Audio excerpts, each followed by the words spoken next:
can tell it's gonna be a good night. Y'all are a fabulous audience already. I love this. Oh my goodness. That's right. All right, so my name is Vanessa Collier, and I'm so thrilled y'all are here. Yeah, appreciate y'all. So yesterday was my first, I think for most everybody, but definitely for me, first gig ever in this state. I know. Only took 10 years, 10 years of touring before I finally make it here.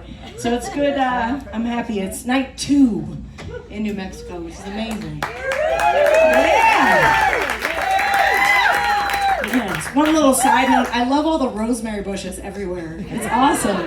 I walked up to one with my partner, I was like, I think that's rosemary. And I was like, oh, yep, that's it. I love it. Oh my goodness, what a beautiful landscape you've got here. I love it, it's very special. So I've been playing saxophone since I was 9 years old. All right, we're excited about 9. I love it. So I'm excited about anything. I love that. Makes my job easy. Come on now. And I fell in love with it watching a Mary-Kate and Ashley TV show called Two of a Kind. That's right. It was a little 30-minute special I used to watch after school. And on one of the episodes, the dad whipped out a tenor saxophone and started playing in the attic. And I was like, what the heck is that? I have to play it.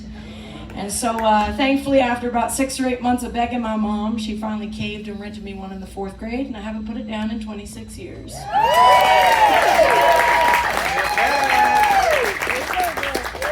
So I love the saxophone because little introverted 9-year-old me did not ever have the words in the moment. But as soon as I discovered jazz band at 6 a.m. in the morning and improvisation, I finally was able to express myself.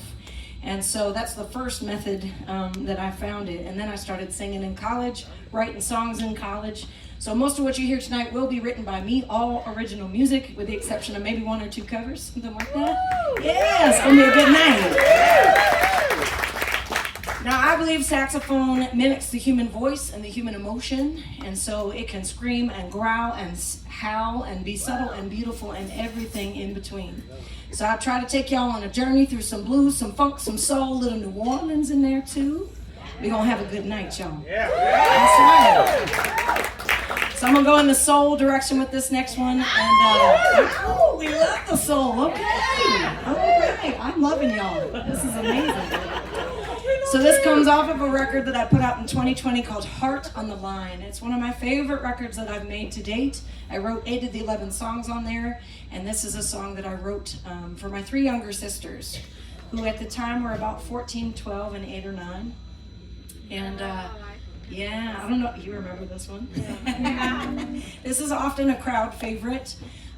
So I wrote it because I don't know if y'all remember being 12 and 14, but definitely for me, one of the most challenging times in my life, And I don't know if y'all heard about this thigh gap thing that women have to deal with, right?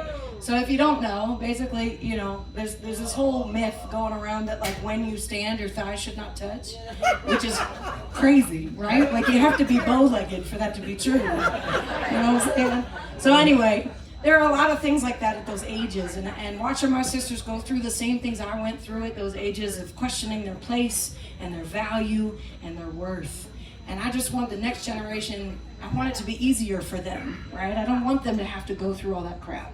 And so I wrote this song to celebrate my sisters, to remind them they are beautiful inside and out, and that they have a voice that deserves to be heard regardless of what social media has to say about it.